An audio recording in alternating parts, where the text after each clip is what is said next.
Episode 3: Lying and Nuance in Communication. What if the lies weren't lies, just a different kind of truth? When someone tells you something surprising, what's your first instinct?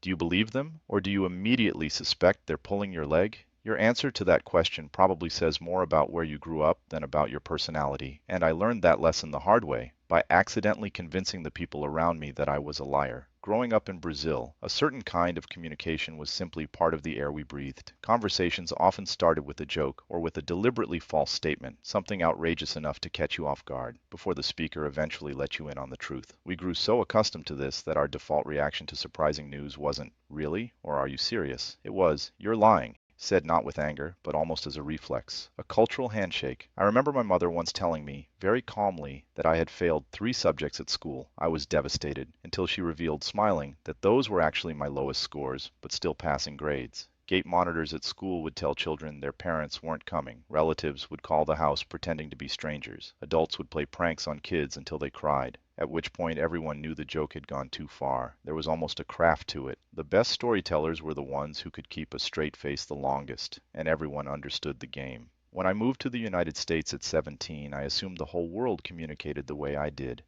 Why wouldn't I? It was the only way I knew.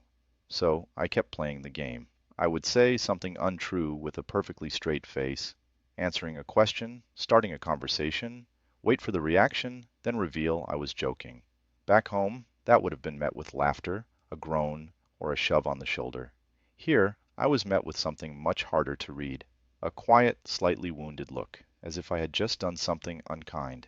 A Christmas gift moment stays with me clearly. I had brought some handcrafted wooden pieces as gifts, and when someone admired them and asked where I had found them, I said, completely straight-faced, that I had made them myself. They were genuinely warm. And then I told them I was joking, that I had bought them at a shop. The warmth didn't disappear, but something in it changed. I had taken a genuine moment of connection and replaced it with a punchline they hadn't asked for. I didn't understand why at the time, but I felt it. The story doesn't end there, and the ending is, I think, the most interesting part. Years later, after I had long since dropped the habit, after I had adapted to low-context ways of speaking without even noticing, I was in a conversation with a family member back home. I said something, and they replied, in that familiar Brazilian way, "You're lying," and I was furious.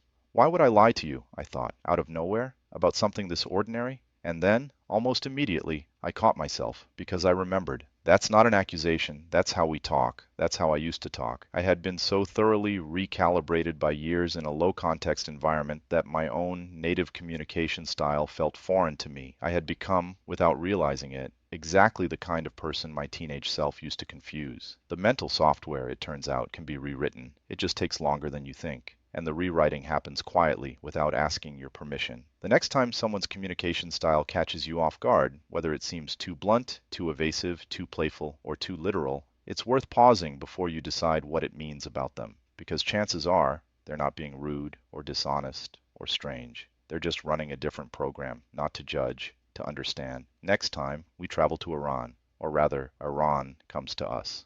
A ritual of ceremonial refusal so elaborate it has its own name. Taraf, high context communication taken to its most beautiful extreme. See you then.